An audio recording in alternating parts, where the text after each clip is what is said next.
Donald Trump Jr.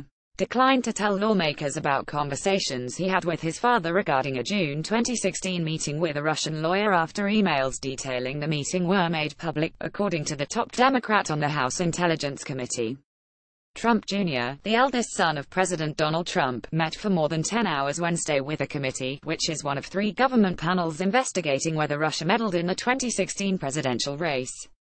Trump Jr. left without speaking to reporters about what was discussed. "I don't think you can shield conversations by only having an attorney present." Rep. Adam Schiff, DK-Liff. Trump Jr. has claimed he didn't tell the president about the meeting between Trump campaign officials and Russians when it happened, and he declined to elaborate on what he ultimately told him after the meeting became public. Rep. Adam Schiff, DK-Liff, said that Trump Jr. said he couldn't speak about the conversations with his father because of attorney-client privilege, telling the committee a lawyer was present when he spoke to his father about the meeting and the emails that led up to it. "I don't think you can shield conversations by only having an attorney present," the California lawmaker said. The Trump Tower meeting is a matter of keen interest to special counsel Robert Mueller, who is also investigating the meddling and whether there was any obstruction of justice.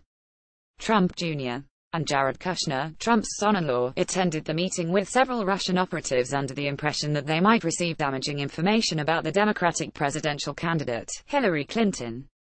Mueller is also interested in the White House response to the meeting once it became public. The White House has said the president was involved in drafting an early statement saying the meeting primarily concerned a Russian adoption program, but emails later released by Trump Jr. showed that he enthusiastically agreed to the sit-down with Russian lawyer Natalia Veselnitskaya and others after he was promised dirt on his father's rival. Trump Jr. later said the promised material never materialized. Trump Jr. said during Wednesday's interview that he spoke with President Trump's communications aide Hope Hicks as early reports of the meeting emerged, according to one person familiar with the interview. The New York Times was first to report the existence of the meeting, and Trump Jr. eventually released the emails detailing the planning for it. Hicks was with the president on Air Force One while they were writing the statement that said the meeting primarily concerned the adoption program. Trump Jr. also told the intelligence panel that he didn't tell his father about the 2016 meeting at the time that it happened, according to the person familiar with his interview. The person was not authorized to speak about the testimony and asked not to be identified. Julian Assange of WikiLeaks, Trump Jr., also voluntarily testified in September before a closed session of the Senate Judiciary Committee about the meeting, which he cast as simply an opportunity to learn about Clinton's fitness, character or qualifications, insisting to investigators that he did not collude with Russia to hurt Clinton's campaign. The Senate Intelligence Committee also hopes to interview Trump Jr. before the end of the year. British publicist Rob Goldstone, who is believed to have arranged that meeting, will reportedly talk to members of the House and Senate Intelligence Committees as early as next week. Kushner has spoken to both intelligence committees. The panels have also interviewed Ike Kavaladze, who was at the meeting as a representative of a Russian developer who once partnered with Trump to bring the Miss Universe pageant to Moscow, and Renat Akhmetshin, a Russian-American lobbyist. A translator who was in attendance has also spoken to congressional investigators. Lawmakers were also expected to ask Trump Jr. about his communications with WikiLeaks during and after the campaign. Last month, Trump Jr. released a series of private Twitter exchanges with WikiLeaks dating to the period during and after the 2016 election. In the exchanges, including some around the time WikiLeaks was releasing stolen emails from Clinton's campaign chairman, Trump Jr. is asked to release his father's tax returns to the site.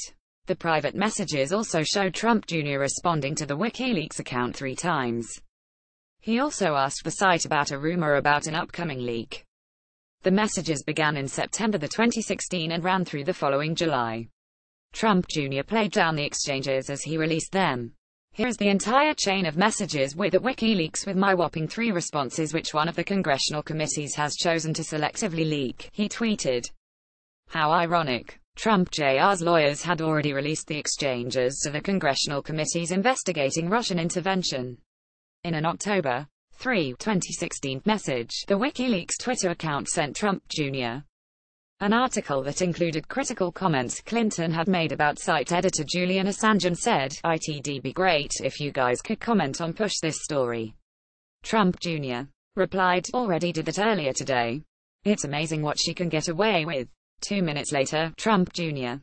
sent another message. "What's behind this Wednesday leak I keep reading about?" Longtime Trump associate Roger Stone had tweeted the day that Hillary Clinton is done, referencing WikiLeaks. The WikiLeaks Twitter account never responded, but days later WikiLeaks started rolling out emails from Clinton campaign chairman John Podesta's account. After the release, WikiLeaks sent Trump Jr. a searchable link of the emails. Trump Jr. tweeted that link 2 days later, on October 14, 2016, according to The Atlantic magazine. Fox News' Joseph Weber and the Associated Press contributed to this report.